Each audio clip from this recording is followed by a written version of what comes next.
afternoon guys. Tingnan nyo, dito kami sa ilalim ng puno ng kahoy. Yun, nakuha na ng sayro si tropa. Yan. Dito kami sa hingaan kasama ng mga taxi kasi ang init,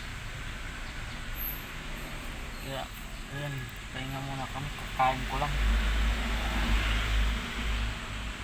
Lagi kami dito sa puno na to kasi pag tanghali wala nang pasahero, hapon naman ulit.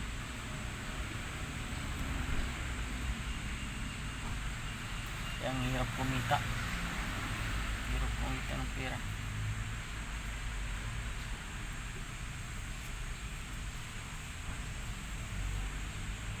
Yun lang guys.